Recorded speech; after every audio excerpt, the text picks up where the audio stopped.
We call it the Holy Alliance. Well, the thing is, when a lot of people talk about lights last time, what we have a couple of years ago, well, not too long ago, is that the technology for flashes and the technology for speed lights, right? The little speed lights that you have on top of the camera, that technology in terms of the circuitry is different. So you have those that, you take a shot, then after that it takes some time to recycle. That is the variable capacitor and that kind of thing. And what you have on flashes and speed lights and pop-up flashes, those are considered IGBT. So it's basically a switch, it's a transistor. So what it does is that it basically fills up a capacitor and the switch turns on. It lets a little bit of current out and to the amount that is needed. So that is why you can do repeating flash. You can do TTL, you can do like a double flash, right? If you notice, TTL is always double flash. So the first flash you see how much light is going to the lens, and the second flash is basically a calculated measured amount going to your shot, yeah? So that is TTL, right? So, and that, last time what we got? Well, we have HMIs, we have redheads, we have tungstens. In my career, I've actually used all of them. I've used redheads. I totally don't want to go back eating on the sockets. You could put 4, and I've done 4 before. I did not like it because it's dangerous. You're getting like 800 times 4, 3,200 watts. That is all the way to the max that you can put for redheads. And when you work with RE HMIs, you're talking about the M18s and the M8s and the M15s and basically the 3Ks and 4Ks. Yeah, that one, when you put a 4K, you basically need a projector. I mean, you need a generator. Yeah, you need a generator for those things. So we limit ourselves to M8s and M18s, which is 1.8K. You know, it's very powerful. It's very hot, and those were the lights then. That's what we're limited then. And comes the LEDs. LEDs last time were basically in little electronics with the red dot, yeah, last time for Nintendo Game Boys. Yeah, you get that little LED, but it has gone a long way. And having 20 lights with me, and now I am starting to have quite a number of LEDs in my work kit. So if you can look at the lights that's in the water, I brought them from Singapore, and 2 of them are actually from my set, and one of them is for Jimmy. And actually, if you see the light over there, the 300Ds with the modifiers like that, these lights are the single light source, the COBs. So this is the aperture COB 300Ds, and that is like a 120D Mark II. So those lights, if you walked into a studio, you might be more familiar with them. Yeah, because they use the soft boxes, they use the hard modifiers, they have like the Fresnel attachments like you see over there. That one in particular is going to be released very soon. I'm actually waiting for that myself. I'm going to get like 2 or 3 because you can use that, you can control the spread of the light. And normally, if we need to do that with redheads or HMIs, we need to use like things like flags, we need to use boards to cut it out. So we can use these things to block where the light is going. So for this, you have the control built in. You do not need to set up another light stand. You don't need the guy to actually use the board and lift the flag in to cut off the lights. So this becomes more useful for photographers. And when photographers like me, who have done this for like 12 years, we go in there and we see that there are lights like this that can use modifiers that we use for photo equipment. We get excited because now we can actually introduce a little bit of motion into our photos. We can also cross over into videos, in which I've actually done. So let me move forward. So that is why I'm talking about this thing. I'm moving back and forth between motion and stills, and also introducing motion into stills. Because with continuous light, you can actually create a contrast between movement and freezing, and you can combine the best of both. When you use that, you can create new contexts, you can create new things. So if you're interested, okay, you can actually go onto my website and see, or you can actually go onto my Instagram, you can look at some photos, and on my other Instagram, I have another Instagram that you can reach from my main Instagram, which is Chaos Angels. So if you search for this word, you can actually look at my works from there. Yeah. So and there's another page where you can look at my setups. Yeah. So a trick for you guys, is that instead of looking at people's completed works in a gallery, try and look at their behind the scenes. Because with this method, you can see how they work. Yes, you see how they work, how their mind is thinking, like you pick their brains. You go in there, you pick their brains. This is what I do, man. I'm a photographer, but I try to hide myself. I won't wear this, I'll wear the ugliest clothing possible so that nobody notices me, I just walk into the set, I help them out. And what I do is that I observe them. When you observe, you get to learn.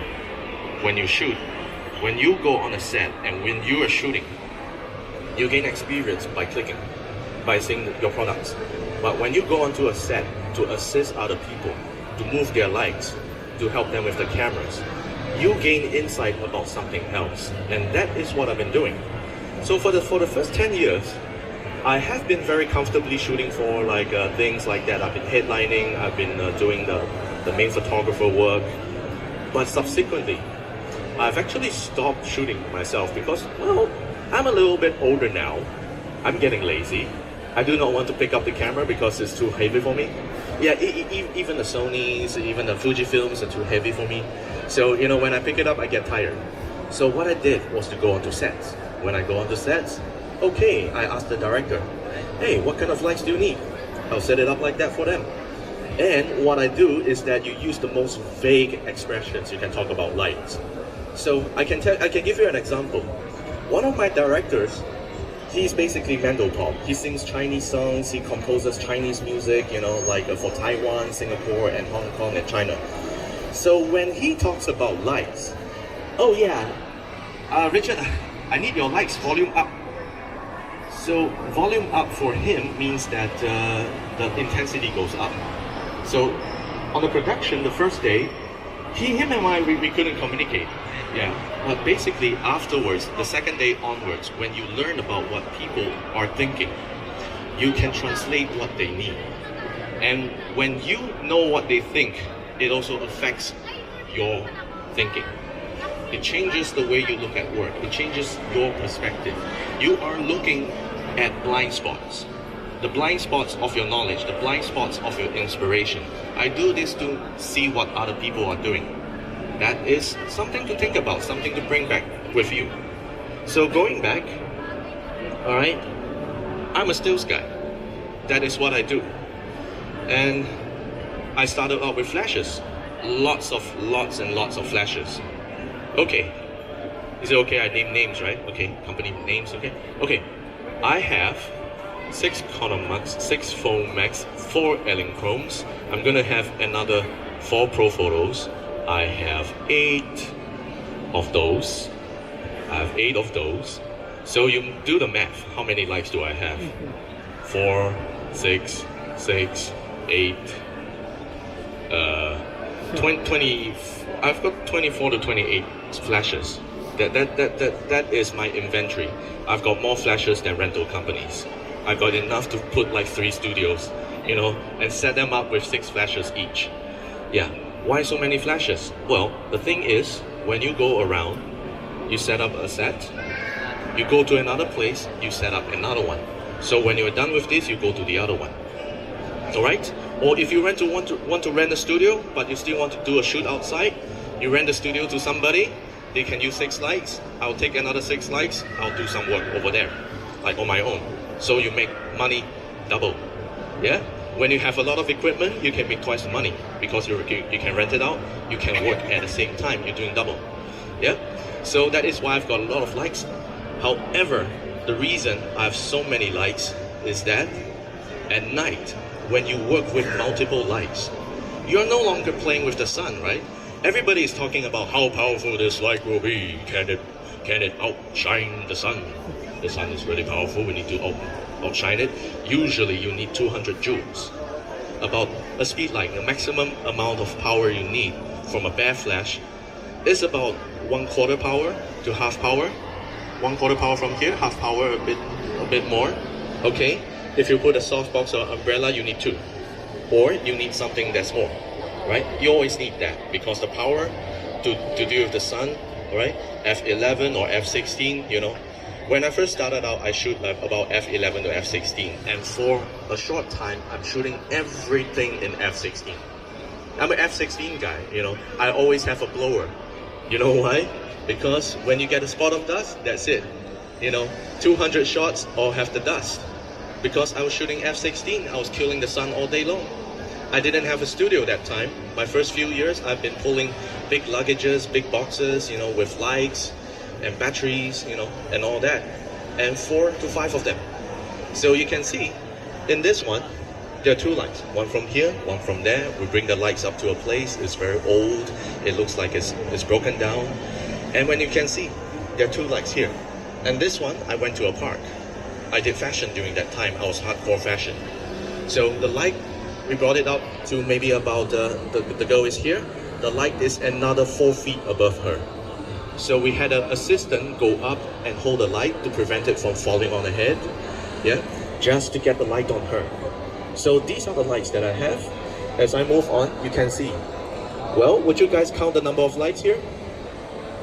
Yeah, this is 1. Let's do some counting. 1 light, 2 lights, 3 lights, 4 lights, 5 lights. Anybody watch Sesame Street? Yeah? Yes, okay, you guys did watch Sesame Street. So we counted there are 5 lights. This is what you can do with 5 lights. When you do this place in the day, everything is green.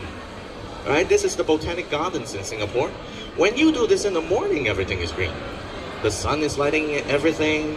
There are people walking in the background. You'll see them all. You go to Photoshop. You try to remove them. They're wearing a big red shirt.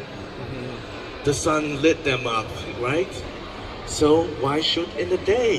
Why deal with the sun?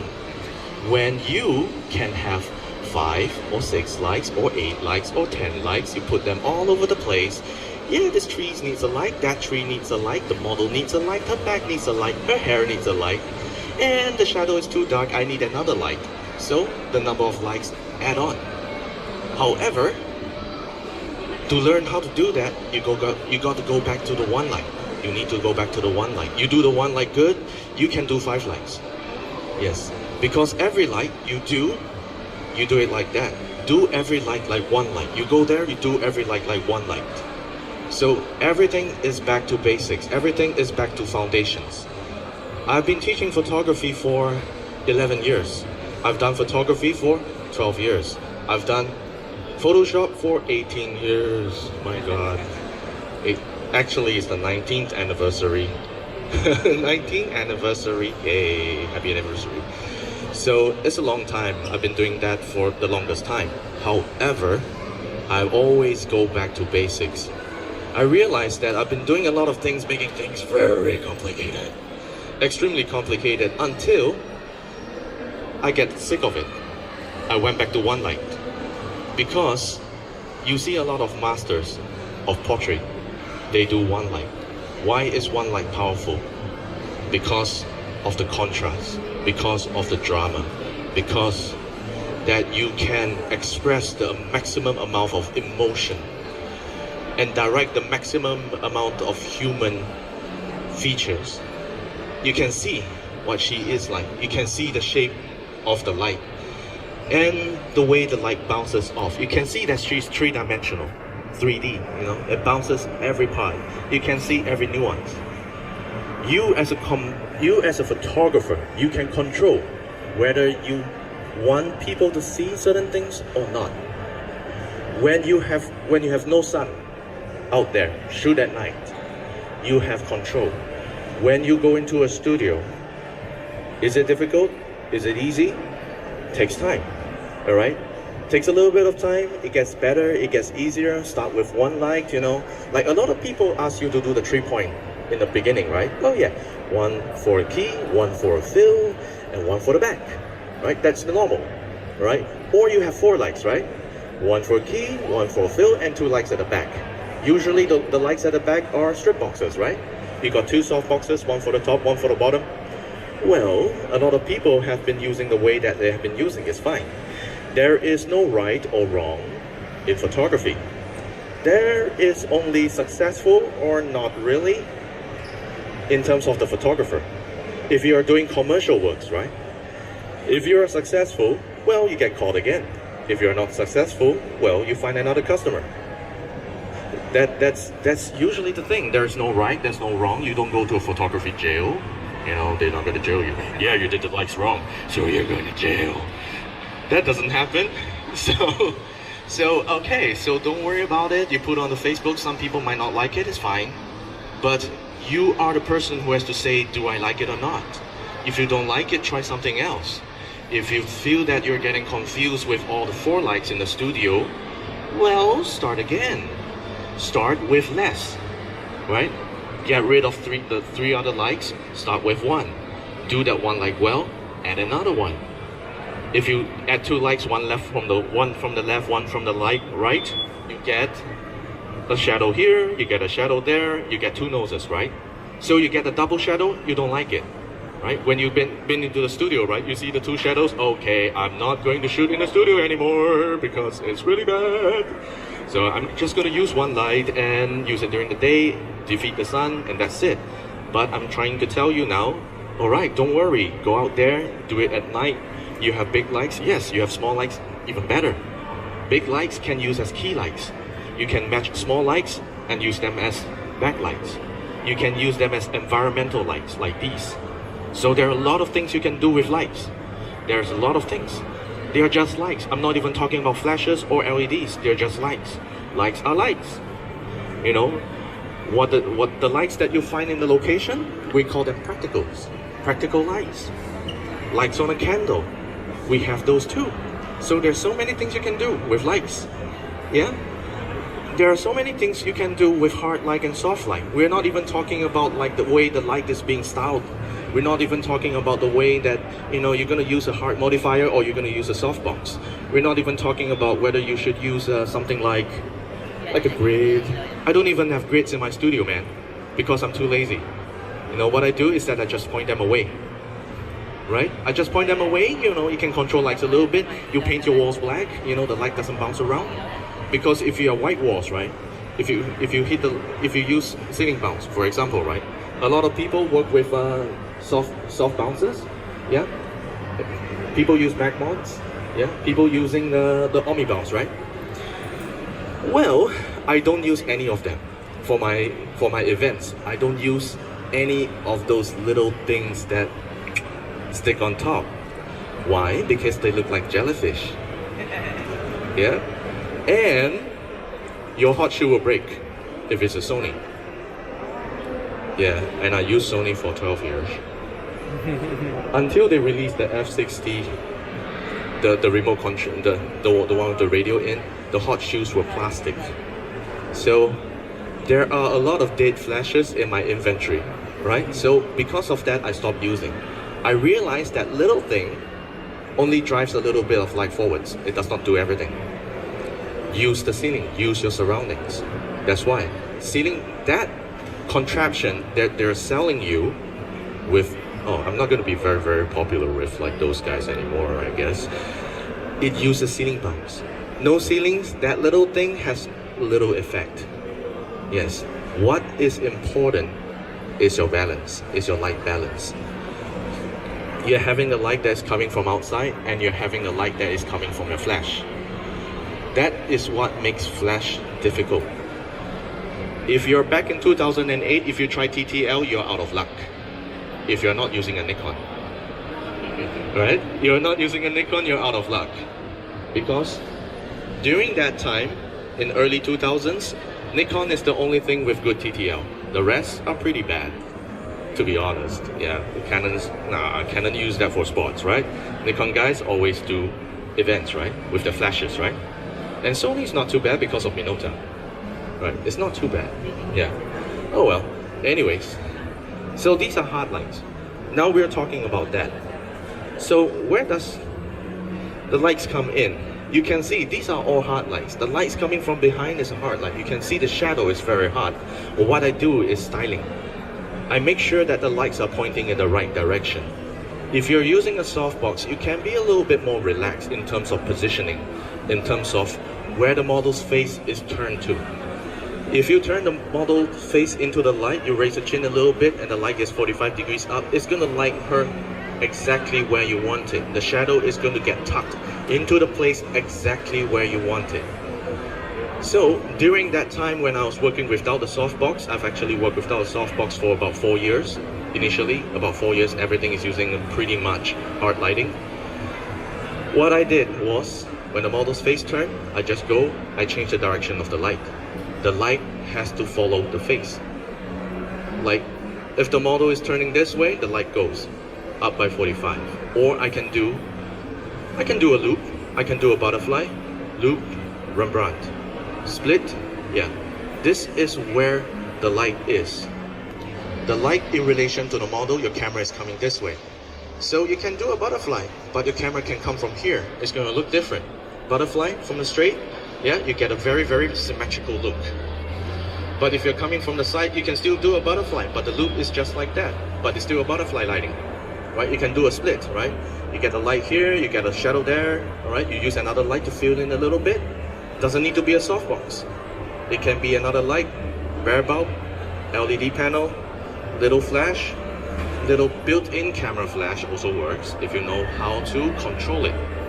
Yeah.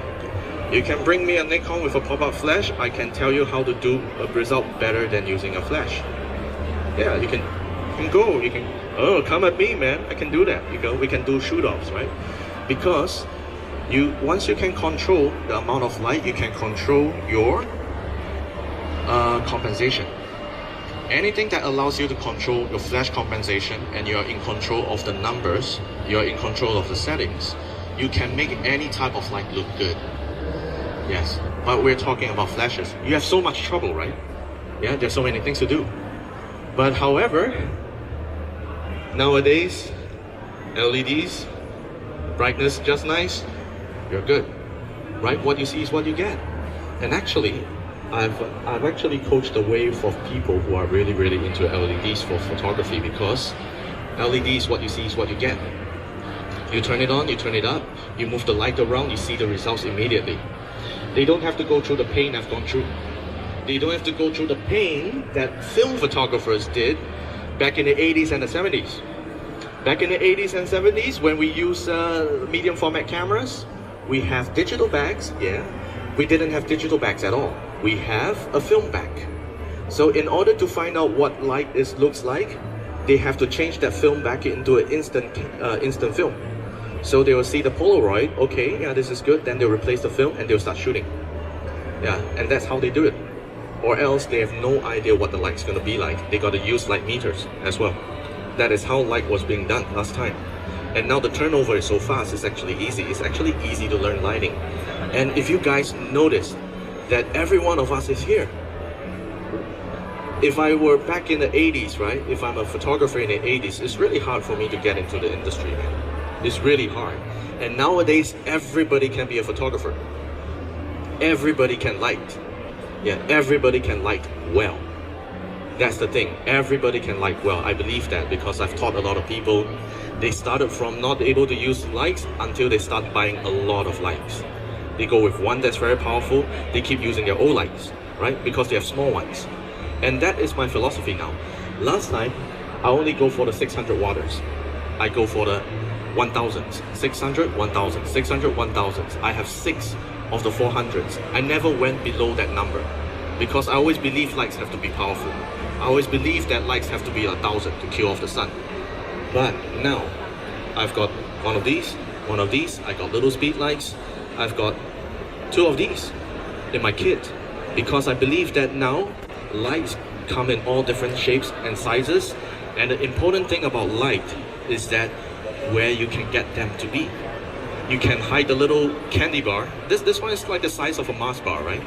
So you can put the Mars bar in front of a laptop, right? And you can switch over to one of the cinematic modes to simulate laptop TV. So somebody's looking at a laptop, for example, if I press and hold this button and it becomes blue. When it becomes blue, I can switch to TV. Alright, so this thing will light me like this, and it looks like I'm doing Netflix, right? Because the brightness goes up and down like that. So if you're doing some bit of a short film, it actually works. You can change it to paparazzi. Huh? Alright, let me switch to paparazzi. Yeah, I'm doing MTVs for my friend, and he looks very, very They're glamorous because somebody's shooting like that. You can get these now in something the size of a Mars bar. Yeah. So the thing about this is that lights of any size are good, just the way you use them. If you use them well, doesn't matter if you have big lights or small lights, it's actually good to have both. Big lights can do the major things. So I tell you, in my studio right now, the biggest lights, like the 300D or like the 1000 flash that I have, I use them for black control. I control how black the darks will be. That means how dark your blacks will be, how deep your shadows will be. So black depth control is what a lot of guys use in the US. Do you see those guys, those videos, those guys with the 300 cm softbox? Yeah, the 300 cm Paras? Those are used for black depth control. That means you have a key light that casts a proper shadow on the person. Then you use the biggest and most powerful light that you have to control how dark your shadows will be. That is black depth control. And in my studio, I use two of them. One on the left, one on the right. Here, the softboxes are about this size. They're human size.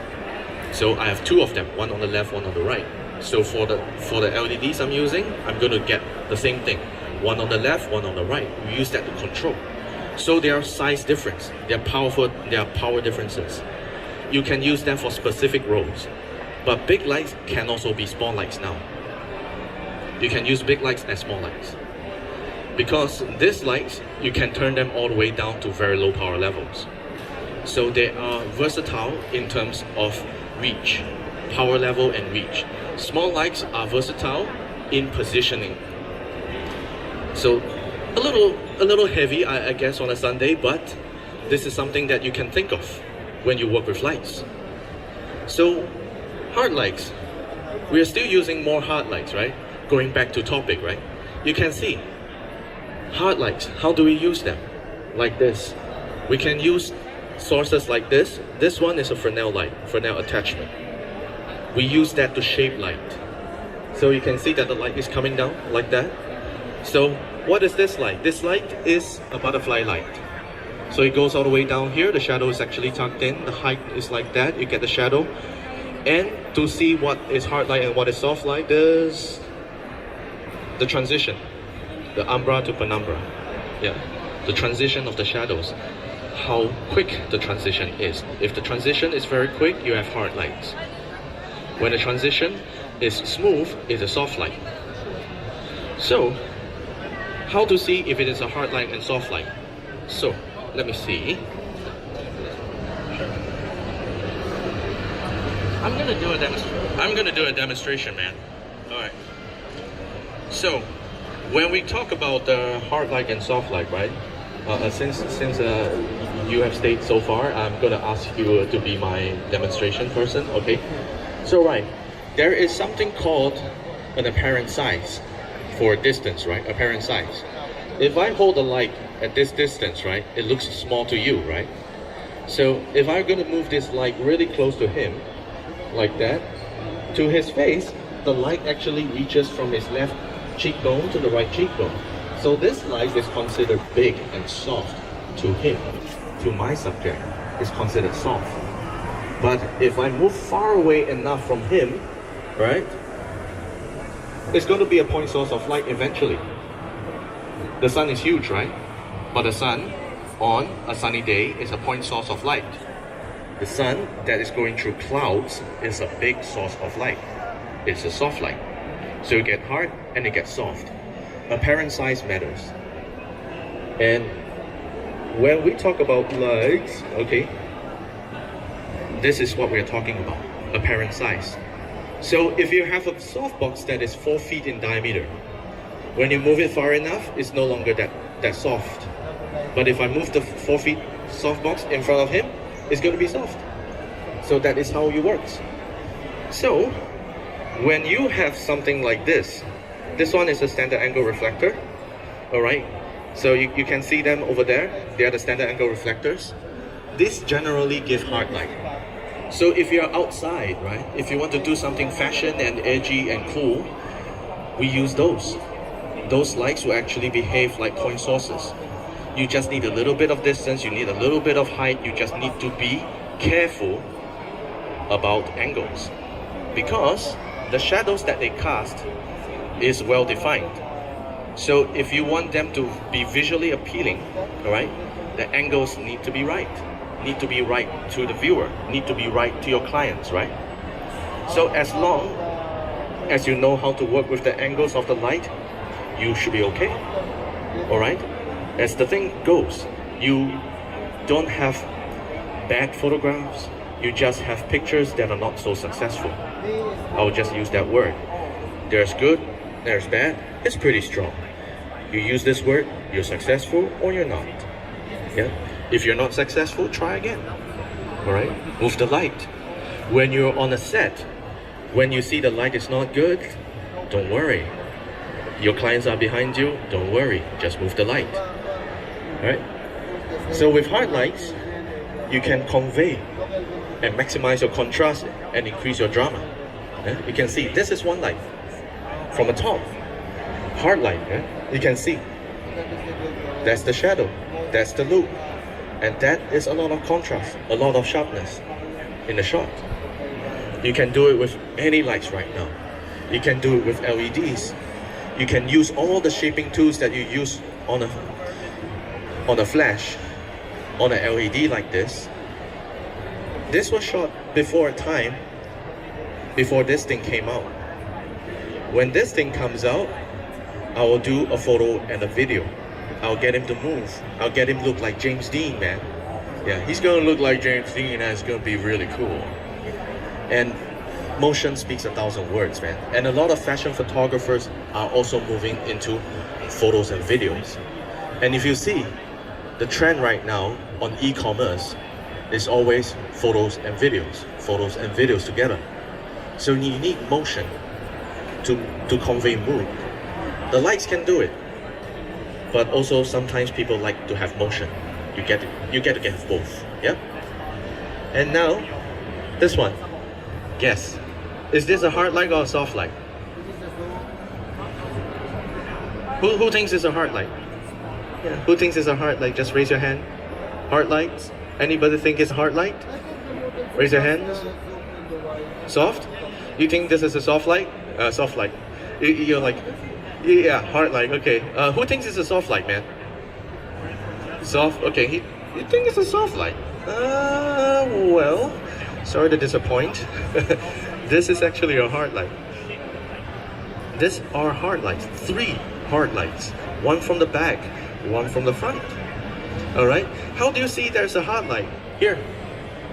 That's the shadow line. That is the transition. That is the transition. That's the transition.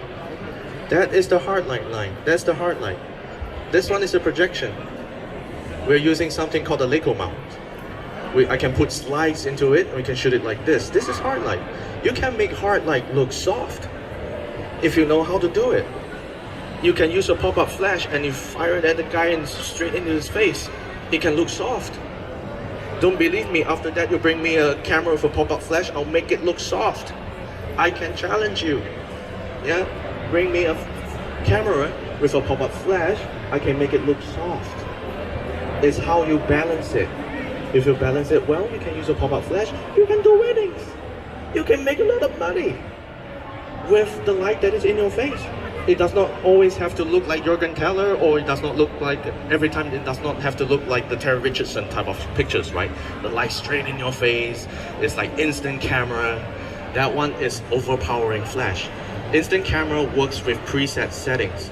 Everything is preset. That is why everything is powerful, everything is overwhelming. Instant cameras looks like that. Direct flash into the face. It looks harsh, it looks spontaneous, but that is a style. You will notice that when I say Terry Richardson, that is a style. Jürgen Teller also shoots the same way, but he's less scandalous, right? But it's a similar style. Straight flash into the face. So, if you balance it nicely, in terms of power, in terms of finishing, alright, you can make hard look soft. Yeah, and that's how I've been doing it, because I was still very into things like standard angle modifiers, projection spots. I've been using things like Fresnel lenses. So those things are traditionally hard lights. And At a time when you're in old Hollywood, that's the only thing you've got. How do you make a hard light soft? They flag it. If not, they balance it. They balance the light in such a way that shadows are not totally deep in. They have another light to help work with the shadows, help to raise the darkness so that it's no longer black, it's no longer too strong. The shadows become less distracting. The shadows are not seen. The shadows are hidden. When you can hide that, hard lights become soft. The looks become soft. Yep. Huh. It's fun.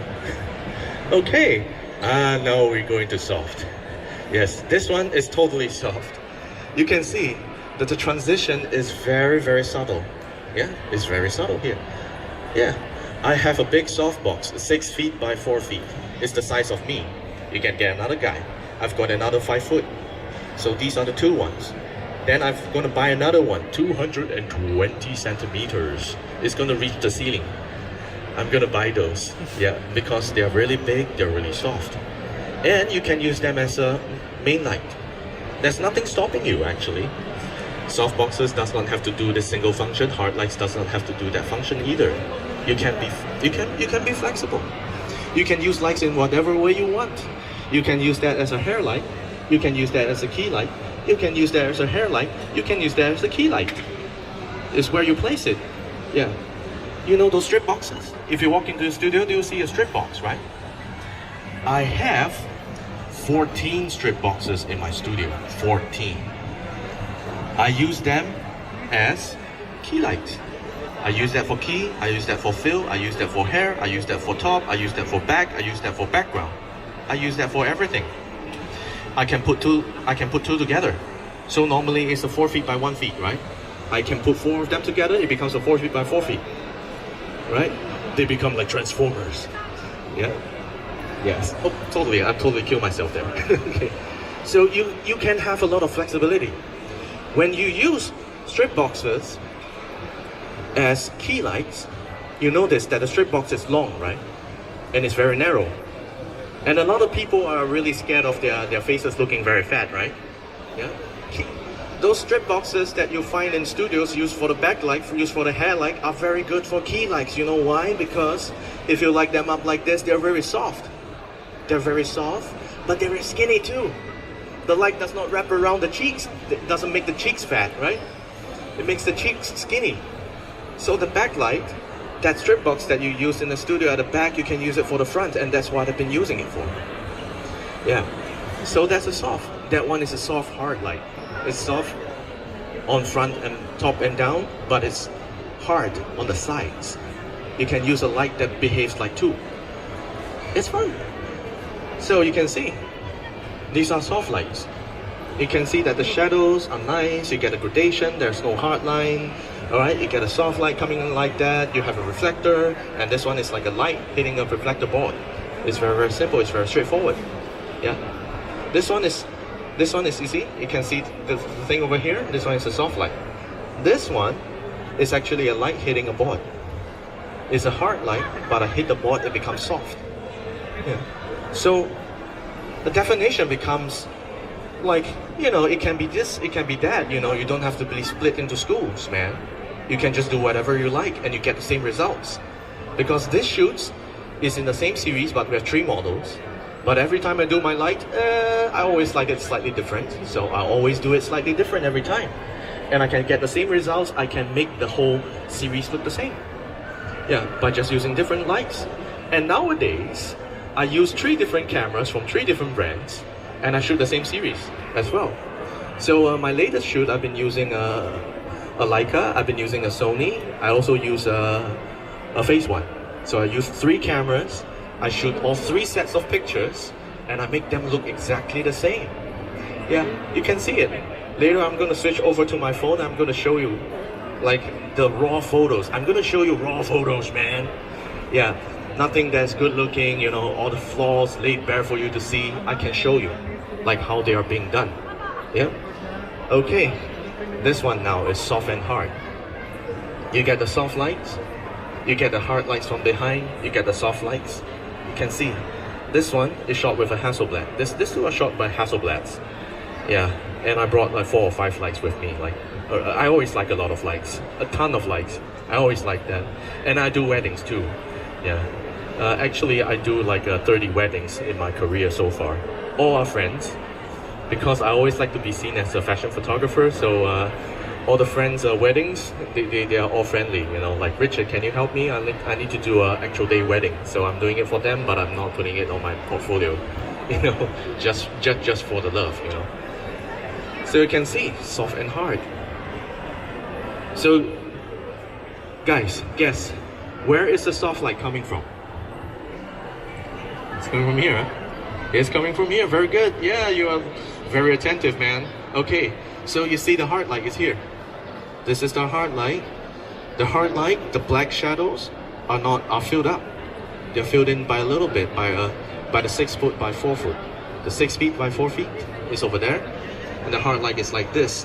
The hard light is the one that creates the shadows. We use that to create shadows. We move things in front. This technique is used in filmmaking. We use it in film. We use it in productions to create like scenes, moods. You know, we have a big HMI, very far away, continuous light. Then if you want to make shadows, right, we put leaves, or we get a flag, we cut some holes in it, we let it flap around. You get those kind of effects. It's just like this. Either you get a brush from outside, or you get like a piece of cloth and they cut holes in it, and this is what you get. So this is how people actually did patterns and shadows in production. So it's a lot of fun. So this is actually a pretty recent photo because of my involvement in production. So when I got into production, this is the thing that I've been doing. So before that, you can see the pictures from the beginning. They are like this. The pictures toward the end is more of a hybrid. It's more of both. You get to see hard and soft in the same photo. You get to see hard and soft, and you get to see a lot of colors. It gets more and more vibrant. Because when you can control the light and when you know how to work with colors, they go together. Working with lights and working with colors usually go together, because lights allow you to express colors, allow you to bring all the tones out. It allows you to bring all the chroma, everything, all the richness in a shot. If you have the lights to bring it out, it can bring it out. If you do not have a lot of light to go around, there's a lot of grain, colors are washed out, you don't get to see a lot of richness in the shot, right? So a lot of black and whites. You notice that, right? Because it is not just a style, it is also a limitation of the technology. The limits of physics is there. The limits of what the light can do. Because if you do not have a lot of light to bring over, you cannot extract the colors, because the colors are specific spectra. The specific spectra and the specific frequency in the whole broad spectrum of the light. So if you don't have a lot of things to work on, there's not a lot of colors for you to do. Alright, so if you have a lot of lights, you can split the light into their individual components, and you can work with them, you can play them, you can combine them, you can compare them, right? You can get them to complement each other. You can get the strongest contrast available, not only in dark and light contrast, you get the chroma contrast as well. Alright, you can do the teal and orange everywhere. Alright, you can do the teal and orange. How do you do a teal and orange in a very, very dark environments? It's usually very difficult, right? Usually in a dark environment, you need to pump a little bit of gas, you need to pump a little bit of smoke, and you shoot the light through it. So you don't have things that are completely black, and do not have things that are completely white. You have a lot of midtones. When you have a lot of midtones, you can split the light into its colors and play with them. And this is what we do. Split the light into a lot of components and play with them. And that is where color becomes play for you. You can experiment with colors from this point onwards because you have the light. When you work with light, yeah, this is what you can do. You see, there's big softbox here and there's big softbox there, and you have the leaves and you have a projector. This one is called the Leica mount. I really wish you've got Jimmy, we really wish that we have a Leica mount here, because I can really show you what that thing is. Back in China, when I did the tour, we had 2 of those, and those 2 are prototypes. So we actually use that to create shadows. Yeah, when you work with the absence of light, that becomes a tool for you. You have light, you have no light, you have contrast, you have no contrast. You can work with depth of field, depth of focus, what is in focus, what is not in focus. You use all these things to control what your viewer sees, what you want to tell your viewers. You can use color, all right? Warm colors brings attention. Cool colors takes attention away from you. Because why? These are warm colors. This is cool. This is cool. All right? So if you wear something that is black, what people will see is your face. If you wear something is red, people will look at the body. A red dress, right? A red dress will bring attention to the body. All right? A black dress will bring attention to the face. All right? So when you work with colors, this is how it works. If you work in black and white, light brings attention. Black diverts attention, nothing to see there. So these are all the things that you can use. I go in and out of the studio all the time now. It's just like that, you know, you play with lights. And the thing, I've always been talking about play. Play. You have to play. That's the thing, when you work with lights, you work with big lights, you work with small lights, you work with panels, you work with flashes, you work with candles, you work with phones, you work with TVs, you work with lights coming from the ceiling. You play with all of them. Lights, you have to play. If you work, it's not play. All right? If you don't play, you don't get good. That's the thing. I've seen guys who have done it for 20 years, it's not moved everywhere, it's not moved on. He's still using the same techniques. That's why he's going to lose his job. You got to play. You got to pick people's brains. You got to help other photographers out. Photographers who are in the same job as you are not your competitors. They are your peers. You can help them, they can help you. You can open his eyes, he can open your eyes. You help him, he open your eyes more. People who come to help you, they will learn more. When you help people, you're going to learn more. This is what I've learned as a photographer. When I teach, I learn more. When I share, I learn more. Because you come to me with your questions, I learn from you. Then I can bring it to this guy. Because I've known this guy asking me this question, I can answer your question now. I can go out there and can look for answers. This is what I did. When I teach, I learn. When I play, I learn. When I help, I learn. This is what happens. This is what you do. This is what we should do, you know, we learn. Yeah, it's a lot of fun, right? Yeah, lighting is fun, isn't it? When you play, just play. So, not so secret sauce, you see? It's just like that. A few leaves, 2 lights, and one more at the back. Yeah, backlighting, my favorite, yeah. I love it when people smoke, even though I don't smoke really. I love it when they smoke. When you are a model and when you go outside for a smoke break, I will be there. I'll be there with my lights, and I'll be there with my cameras, and I'll shoot the hell out of it. Yes, that's what I'll do. So you see, she's smoking, and she's smoking. They're bad girls. Just kidding. Okay, they're my friends actually. Yeah, so every time, you know, when we go for a smoke break, I'll go for a smoke break too. With my cameras and my lights. That is what we do. That's why I like a smoke machine. That's why I've got smoke bombs, you know. That's why we have smoke in spray can, right? Yeah, the atmosphere aerosol. Yeah, that thing is really good. You know, I got a dozen in my room. We just use that and we spray all over the place, you know, and get a little bit of smoke out from everything. Yeah. So you get to see this smoke. All right, backlighting, because smoke is made out of little particles suspended in the air. So when you do that, what you do is a backlight, you hit the light, it bounces off. It's like little droplets, you know, they're like little droplets, and you get a little bit of effects like that. Very, very fun. So if you want smokes to appear, shoot the light from the back. If your smoke is dense enough, the light from the front also works as well. From the back is easier, yeah.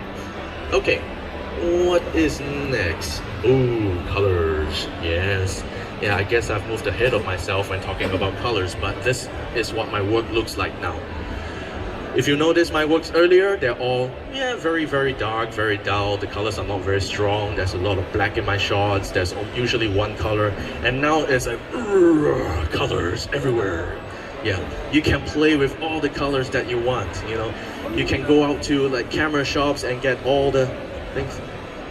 Oh yeah, oh guys, move forward a little bit, yeah. Yeah, so that more people can join us. That's so good, okay. Yes, it's a little bit bright. We can actually turn this down, we can turn this off, it's okay, you know, like, okay. So you can see with all the colors that we're working at, with lights, you can play with colors, right? Remember what I said. Play with colors. You can play with from the whole spectrum. Yeah, I've been playing with ultraviolet as well. Yeah, I can show you those pictures later. I can show you. Ultraviolet. Boom. Visible light. Ultraviolet. Projections. Light painting. You can do all of it. Ultraviolet works when you have fluorescence. So if you have a highlighter pen, right? The highlighter is actually fluorescent. So when it gets the ultraviolet radiation, it gets excited. It gets excited and it releases photons. That's how it works, actually. That's the physics behind it, you know. It gets to a higher state of excitement, and after that it moves down, the electron moves down, and you get a photon. That's how it works. Yeah, well, I'm pretty sciencey. Okay, so that is what it is. All the pictures that you see here, including these pictures, they are done in camera. All of them are done in camera. Yeah, I used to be photoshopping a lot. I usually spend 8 hours on a single photo. I've done Photoshop for 19 years. So I've started out doing desktop publishing, doing 3D animation, doing a lot of layouts and all the other things, but I've become a photographer. I've become a light guy. Well, why not, instead of taking 10 photographs and spending 80 hours on them getting all the colors in, why not do the lights like this, and you get 600 photos, all of them are ready to go. You pick 10 photos and you spend half an hour on each or 1 hour on each. Then after that, you can go out and do more, or you can have a life as well, right? You don't spend like 80 hours doing 10 pictures, getting the colors on them in post-production, and when you do that in post-production, your file is gonna split apart, right? You need all the 14 beats, 16 beats, 12 beats you're gonna need, right? When you edit in Photoshop, you're at 8 beats per channel. You only have 256 levels of colors per channel. So when you play with all the data, they're gonna pull apart like a zipper, right? You're gonna get bending, right? Your grays are gonna split apart. Your blue skies, you're gonna get like lines in them, right? This is what happens. So if you get it in the camera, it's easy. You don't have to do that, all right? You can do that in the raw stage. You can get all the color in the raw processor. You don't have to put it in. You don't have to. I think Nick Software is gonna hate me. Yeah, those guys in Nick Software, they're gonna hate me. All right. Yeah, because I told them you can skip the whole thing. When you get the lights right here, you get the colors right here, you can skip the whole thing. You don't need the plugins. And that's what happens. When I first start out doing photography, I have usually 30 to 40 layers in my Photoshop files. 30 to 40 layers. Now, in Photoshop, I have 3 layers in Photoshop. That's it. I went from 30 layers to 3 layers. Yeah, I can fire up Photoshop, I can show you. 3 layers, that's it, no more. It's crazy, I can delete that layer, yeah, I don't need that layer, just 3 layers. 3 layers that I work on, and that's it. Yeah, this is making it easy for you. It's making it fun. As a photographer, right, have you experienced there are parts in which you feel like you just don't want to shoot anymore. You feel tired, you feel burnt out, right? Do you feel burnt out? Have you ever felt burnt out as a photographer, right? You have, right? I've been struggling for as long as I've been, 12 years. You know, there are parts, you know, like in a single year, I've got depression, you know, I feel really bad about myself, I want to delete my whole portfolio, right? I just want to delete everything and start over. There are times where you feel burnout. And the thing is that everything that stops me from burning out is to make the process less painful. If you do everything in camera, with all the tools that you have, your life gets less painful. You get to sit less in front of a computer. You get to sit less worrying about things, you know, like, oh man, the shot is like that. I got to take a lot of time to get it out in Photoshop, you know. I get everything in. When something is not right, just change it, you know. Put up a show in front of clients. Put up a show in front of your models. Put up a show in front of people. Because when you work the lights and get the photos out like that, instead of them running out of patience, it is a show. You are putting up a show for your clients when you do it with lights, when you do it in camera, because that becomes a craft. You become a craftsman at work. You have all these lights, you see something's not right, you change it immediately, and they like you for it. They will like you for it. They actually love it when you, oh yeah, something's not right. And after that, it's a show. You put it up for them. They can see it. And they'll love you for it. And then I know it worked for me. And it's gonna work for you. Yeah, it's gonna work for you, man. I'm pretty sure. So, doing it in camera, okay? And, yes, motion plus stills. This is where we move into LEDs. Oh, by the way, this photograph is a still. There's no motion at all, but I'm using LEDs. Yeah, and this one is actually using a Leica mount. So what it does is that I have a triangle, and I put it right down here. You can see where the real makeup is. This is ultraviolet makeup. So I got my makeup artist to clearly draw ultraviolet on this side and standard makeup on the other side. So this is what we do. Then I'll align the light according to her face. Alright, there's only this much I can do. So what I did was to ask my model to shift her head. A slight shift, boom, that's it. Yeah, for this shot, we took about 15 minutes to get it done. In the beginning, I would usually take an hour, but nowadays I'm very fast. So before that is an hour, nowadays I can do it in 15 minutes. Yeah, because we know the shape is there, we get it right, we just do a little bit of adjustments. The things that you learn online about posing, about moving the heads, right? You move the head like this, right? You lift your head up like that, you turn your head this way, you give it a shift left or right, right? These little things, look at the ball, move it here, move it there. These little things, everything comes in. When you work with people, right? When you work with people who do not pose, you got to use these techniques that you learn online, right? These things work. And with models, their movement is much smaller. Make it small, I'm your mirror image, move your head to your left, move your head to your right. This way, do a tilt, up, down, look at the ball, eyes here, 2 eyes here. So we can do that. We use this technique. Everything you learn comes in. Every time you do a shoot, every time you work for a client, everything that you've learned for the past many years, going to places, doing shoots, you apply it.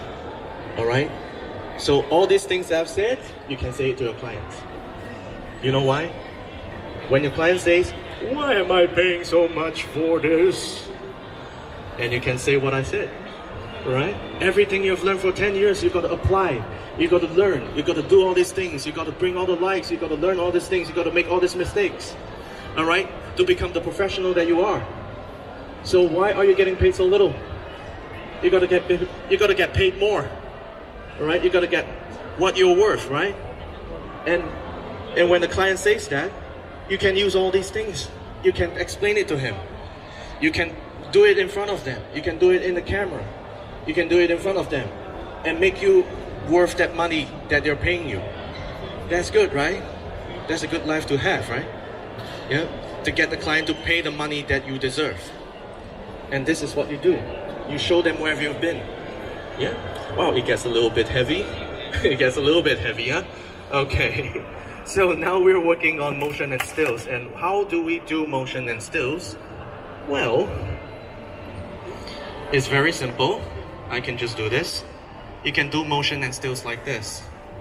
You have a tripod, right? A lot of people always buy a camera. The next thing they have is a tripod, right? They're like this. Bring down. And this is what you get. Yeah, LEDs. They don't move. They stick onto each other. Yeah, she's having a hard time because she's lifting her back off the ground. And what I did was doing this. And another one. And a twist, like that. You gotta wear black like a ninja. You gotta wear black like a ninja. And you got a hair like this. You know, long hair in a bun. Like me, no, just kidding. You just need a black shirt. Black shirts, black shoes, black socks. And you take the light, put the camera on the tripod, get the model to just do a pose, doing yoga. I'm really tired. Then you do the lights around her, and you get that. Yeah, that made it sound too simple, but you just need to do a lot of tries to get it right. This one is completely done with LEDs. Yeah, this one you cannot do it with flash because well, flash just gives you a like that. You know, you cannot light paint with a flash. You gotta light paint with a candle. You can do that with candles, but you're gonna get burnt. Yeah, you can move the candle around really slow, you know, so that the flame does not go off. It is possible. All right. Have you done somebody? Do you've got friends who play with fire, like fire jugglers? Yeah, that's how you play. Fire jugglers, right? So you can juggle fire. You can do the same thing. You can move the fire around the person, but he's going to be really scared. All right. But so if you do not want to freak him out, okay, use LEDs. So this is where all the LEDs come from. I do light paintings with those things. I grab that thing, I click it to my bag. There's a ballast. I grab it to my bag. I put on the, and I actually move the light around them. So this is how I get these patterns. Yeah. So this is how it works. So stills and motion. You see that, right? This one is purely LEDs. But this one, well, since I've done light painting with my LEDs, why not do both? Flash and LEDs. You know, when we talk about lights, right? You don't always have to say, I only use this light. You can use anything that you want. And sometimes, LEDs bring something that LEDs can do. Flashes sometimes bring what only flashes can do.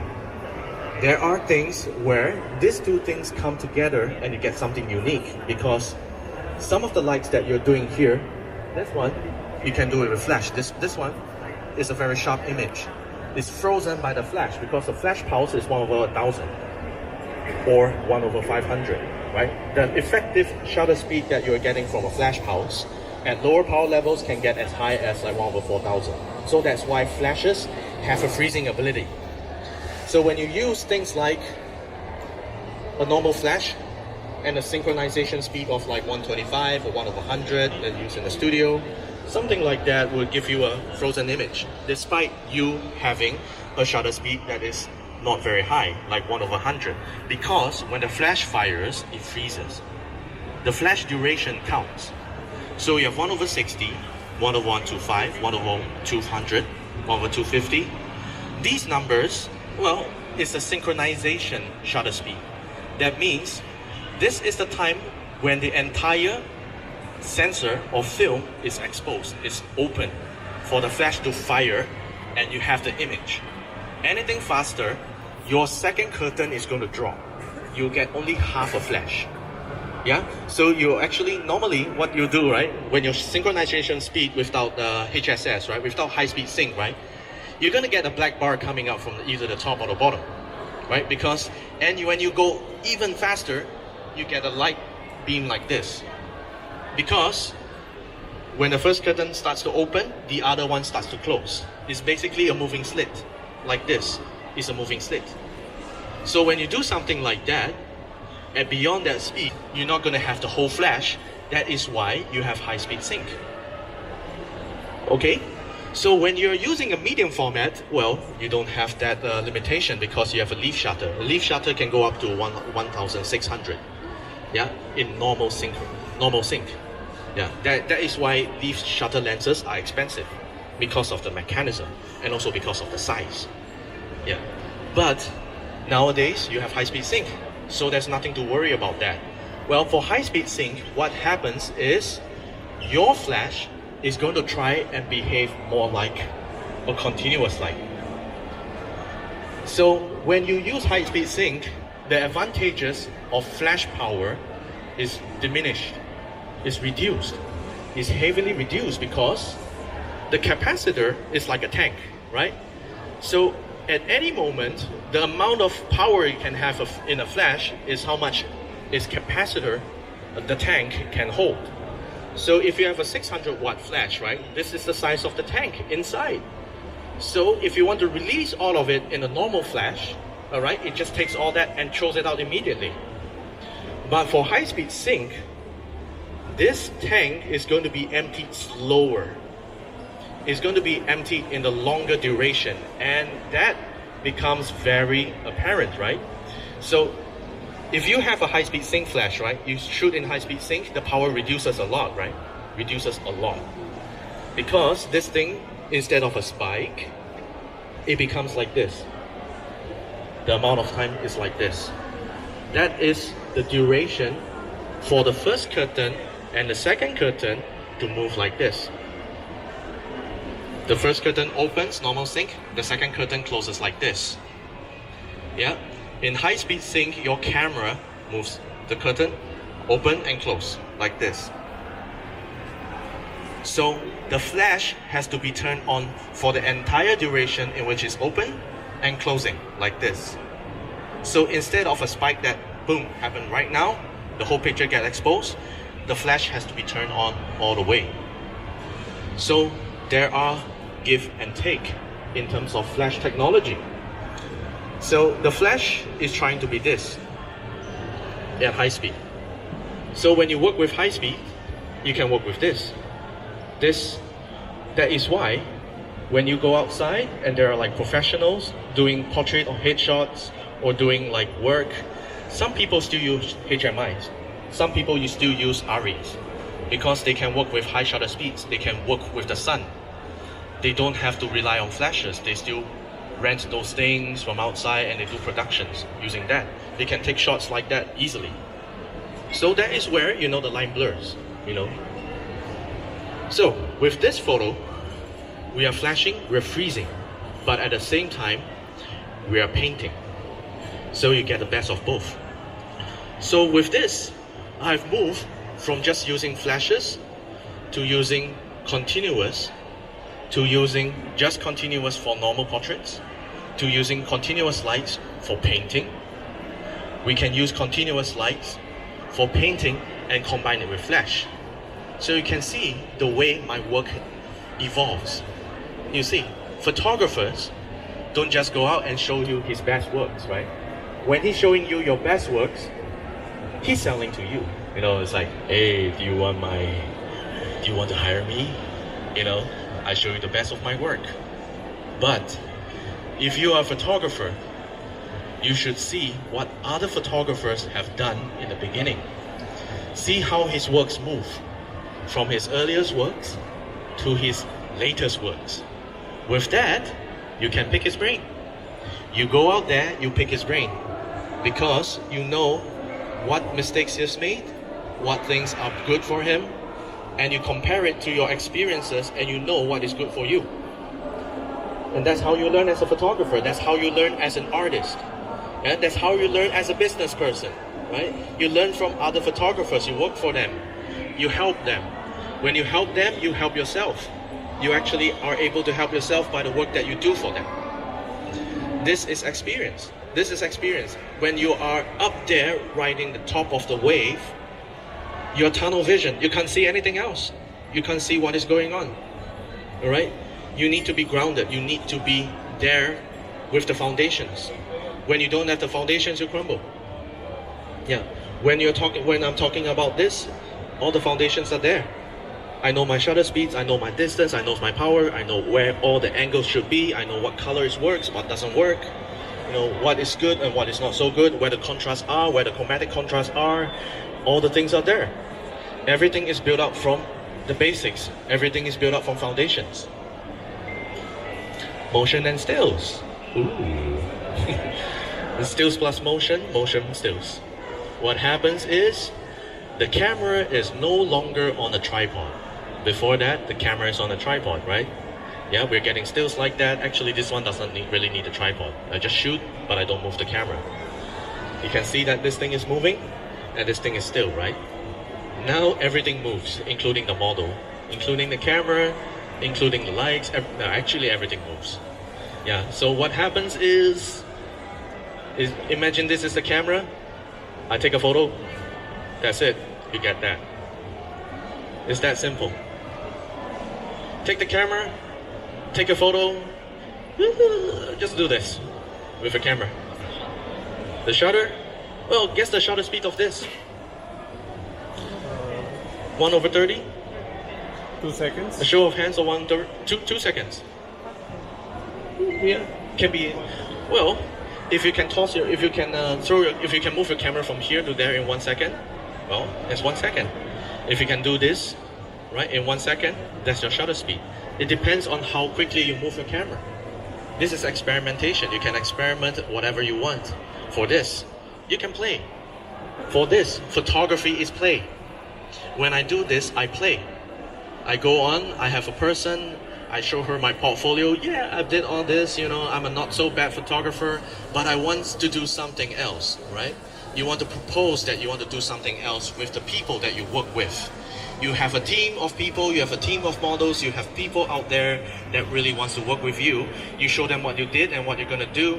You tell them what you're gonna do, and you do this. Every time is experimentation. Every time the people that I work with don't know what I'm gonna do. They sign up for my shoots. This model signed up for my shoot, and she told me, do whatever you like.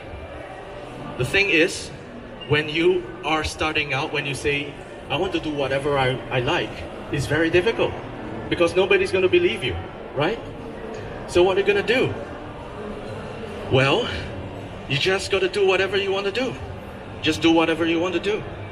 Do it until everybody knows that by letting you do whatever you want to do, they're getting whatever they want. You know, that's the thing. That is how some photographers out there are able to do whatever they want to do and be as creative as they want to be, and that get paid as much as they like. You see that? You're no longer a guy with a camera. You're no longer a guy with lights. You are the man, you are the lady, you are the person that they want. They want your mind, they want your heart, they want your eyes. They want you to do what you want to do. You're doing and you're being yourself, and they hire the person, they hire me for me. They're not hiring me for the camera. I can show up with a phone. I do my negotiations without showing my portfolio. I go to talk to my clients, we drink coffee. All right, at night we drink wine, right? Well, that's what we do, we talk. We talk about the things that they like to have. All right, they don't ask me what camera I'm bringing. They don't ask me what lights I have, even though I tell them, you know, I have very cheap flashes, but I use aperture, you know. Yeah, and when they hear aperture, yeah, it's really good, okay, I will hire you. But that's part of the thing, you know, like, I don't have to say it. The important thing is that I don't have to tell them what I'm using. I don't have to tell them what equipment I have. I don't have to tell them I'm using cheaper camera than yours. Yeah, a lot of them has got like Leica cameras, man. I brought a Sony to it. I brought a Sony to a shoot, man. My clients drive Ferraris and they have Leica cameras. Yeah, but they just like, oh, I've got my camera here during a shoot. So my client is there, he's got a more expensive camera. What I do? Can I borrow your camera? I've actually done work with my clients' cameras before. I've actually showed up to shoots without a camera. Can you do it? Can you do your career in such a way that you go to a client shoot without a camera? There are photographers who do that. There's a Japanese Singaporean photographer who travels around the world and do shoots, and he doesn't even have a camera, man. He don't even have a camera at home. He doesn't even own a camera, he doesn't have lenses, man. He just walks around, goes into a studio, you know, shoot, okay, here we go, I'm going off, you know. That is how a camera shoot, that's how a photographer is like. Yeah, do it until you get to that stage, man. You don't need a camera, all right? They need your eyes, they need your perspective, yeah? They need your experience. Just do it like that, okay? Do whatever you want to do and be known for it. So, see, this is what we can do. Flash, LED, play around, and profit, you know? So this is what we do. Yeah, I'll show you my secret sauce, which is not so secret. Yeah, there's no secret sauce out there. You go onto YouTube, you get everything. All right? If I don't teach you, you can find out. Right? If I don't share, go and dig it out. Right? It doesn't matter, you know, like nowadays, you know, nobody can keep a secret. Nobody's technique is secret to him. Nobody's technique is his. He must have learned it from something. Something has learned from someone. Someone has learned it from Mother Nature. Yeah. So it has to come from somewhere. Nothing is original for me. Well, at least nothing is really original for me, at least, because everything is derived. Everything is derived. Everything is inspired. I take from everyone. I give to everyone. I take from everyone. I take because they give. Yeah. I take because they give. I give because they give to me. So it's mutual. And I don't just give to clients. Clients only pay your bills, right? Clients pay your bills. Remember, well, you might get friendly with clients eventually, right? But your supposed competitors are your friends. Your photographer friends should be your friends. They cannot be a competitor. They are not your enemy. They are your friends. They are your peers. They are your colleagues. All right? When you have a group around you that is not toxic, there are a group around you that supports you. There are a group around you that can watch your back. There are groups around you, photographers, who give you jobs because they cannot take it, and you give them jobs. That's how a community should work. There's less pain here. There's less pain here. When you're working together, when you're friendly to each other, when you give to each other, they give back to you.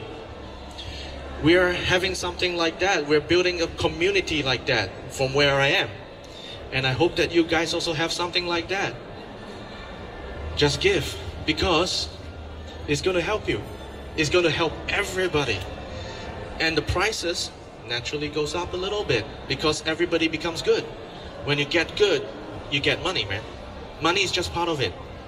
It's just a side income. For me, you know, what is most important is what I get from it. It's what I make people feel. It's what I make people move on. They proceed, they get better. You know, they get to do what they need to do. Then just money just comes in. You know, like my friend is here. He knows that it's not the most important thing to me. Right? What is most important is what we get out of it. It is what that you cannot count that is worth the most, right? You cannot count it. It's intangible, all right? You can always get money anywhere. Money is all over the place. As long as there's people, there are ways to exchange. There are always ways to get currency, right? Okay, so this one, a little bit of things going on here. You can see that this one, now, I've moved on from flashes with LEDs to just pure LEDs. So you can see the transition over there. You can see there is one tungsten light and one daylight light from behind. So there is something called the white balance, right? So if you switch to tungsten white balance, the front becomes normal. This one is about 1800 degrees. My color temperature is about 3004. The back is about 5002. So I set my white point to about 3005. I get a little bit of warmth. I get a little bit of warmth. I get coolness. All this without using color gels. You can do this without color gels because these guys, they have lights, they are daylight, and they have a light, there is tungsten. Yeah, so you have daylight, you have tungsten, you can work like that. You know, the light comes in, the intensity. Because if you gel a light, you lose a little bit of power. So you can have a light that is tungsten, you can use it like that, no power loss. Alright, because sometimes you just need the power.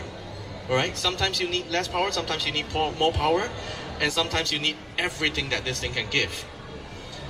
So as we move on, we have the 120D Mark II. We have a light dome that's like this, a much bigger cousin.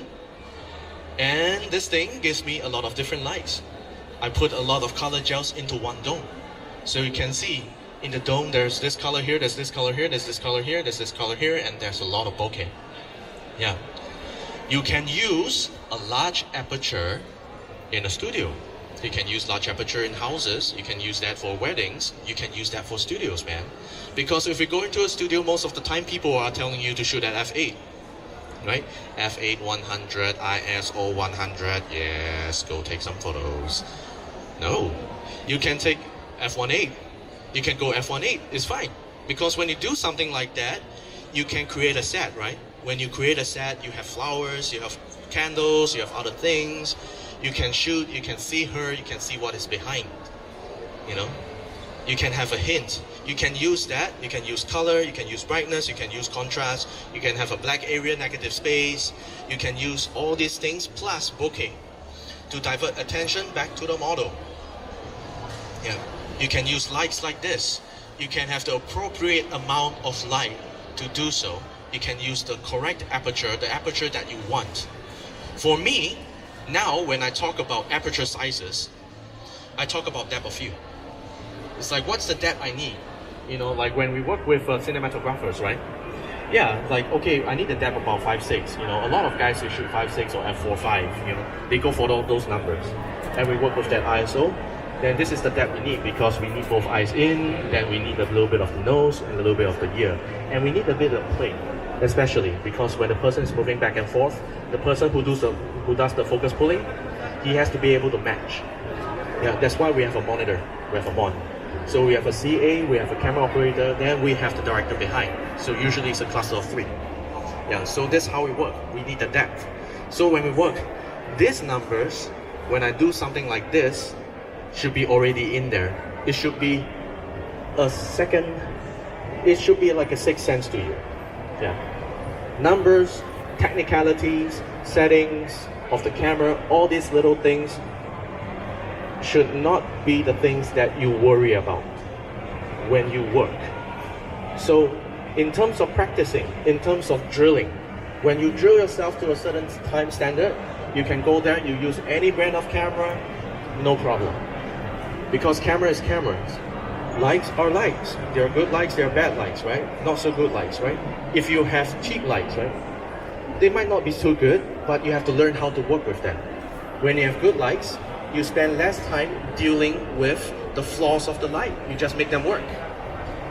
The difference between expensive equipment and cheap equipment is that you use less of you to deal with the shortcomings of cheap equipment. That's it. Yeah, equipment is still equipment. You can use cheap equipment. You can be the really good camera. You use a good light. You can actually fill in everything. So what is on your plate? What is driving you nuts, right? So if you have a lot of cheap equipment, you will drive yourself nuts if they start to break down, if they start to become inconsistent. But the thing is, when you have cheap equipment, it's fine. I'm not saying that, you know, like you should go for the most expensive, you should break your bank, you know, you should go bankrupt, right? This didn't work for me because all my equipment, until recently, they are all the cheapest in the market. My friend knows, he knows, well, you will know, you know, when I bring out my A6000, my A6000, I made like $100,000 plus. I made $100,000 with that little camera. It's a 400 USD camera. I make like 100,000 from that. A6000 is still being made. 24 megapixels, so easy to use. Yeah, he knows I'm shooting like an idiot. Like that. I've been shooting my A6000 like this. Like that, yeah. I can shoot with my thumb, man. I can even freaking shoot with my left hand. Yeah. I can go to a Sony booth. I show you how to shoot with left hand. I can do akimbo, right? I can do both hands, shoot with 2 cameras, left and right hand, man. I can show you later, man. You can just join me over there. I can show you how to shoot with 2 Sonys at the same time, right? You can do that with Sonys, man. You can do that with the Z7, but you gotta have big hands, all right? It's a lot of fun. I'll show you later. Yeah, so this is what you do. Equipment is just an extension of you. Always remember, it's an extension of you. Cheap equipment, yeah, you need more kung fu, right? Expensive equipment, yeah, do this. The camera will fly, you'll take pictures, you know. We're getting there with DJI, yeah? Yeah, we're getting there, yeah. It's money, you know, money can do different things, right? But the camera has no brain, you know? It uses your brain. You have to control it, you know? Always, you know? You have more money, but you have to tell it what to do, right? So it's just like that, you know?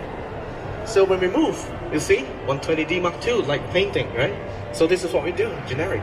Yeah, we can do something like that. We use flash, right? Generic flash and like painting.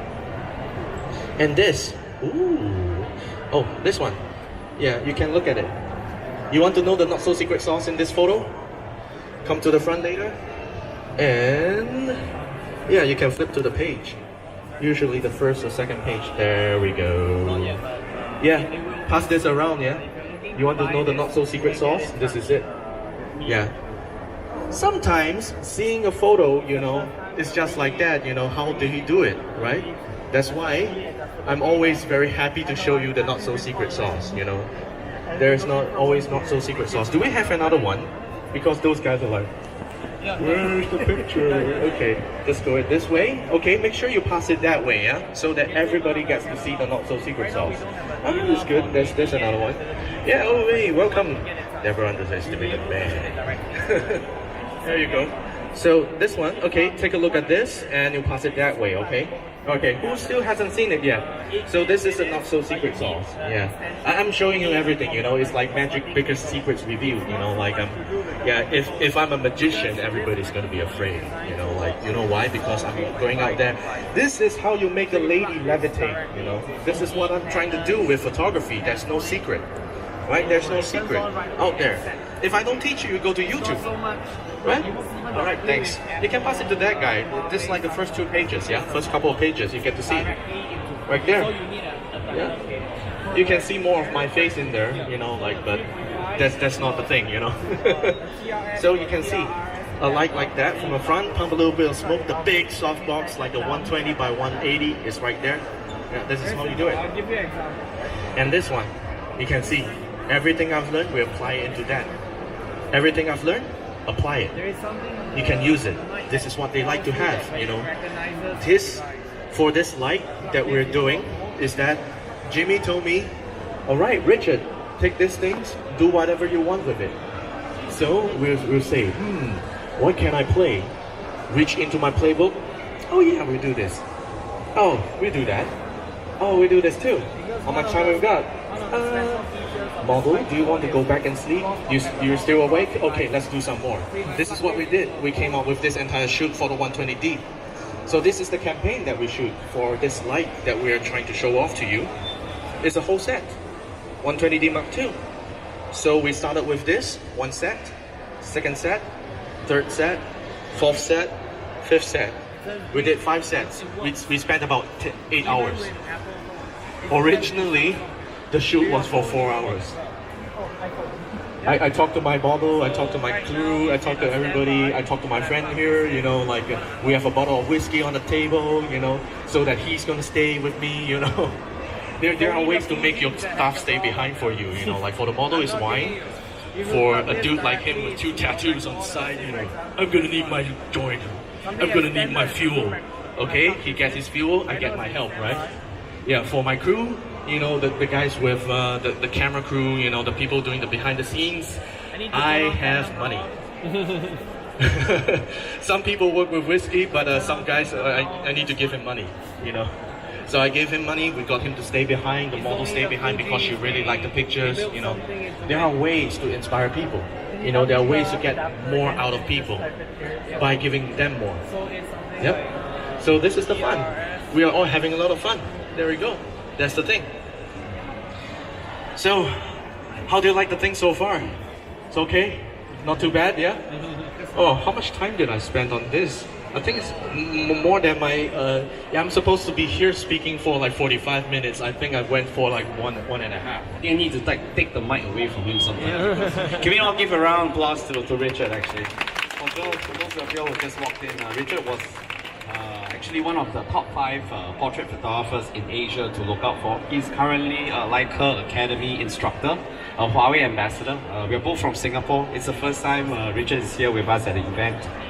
If you have any questions, please come forward to and check with, speak with Richard in person. You know, I think you probably can tell from sharing. He's a big teddy bear. He doesn't bite. He's more than happy to give you a critique of any of your photos. In a couple of moments, we will be unveiling our new Aperture Filipino ambassadors.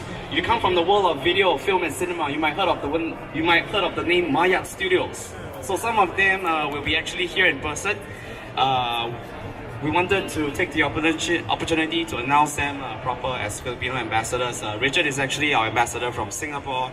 If you have any questions, thank you so much. We will be back in a few moments. Cheers, guys.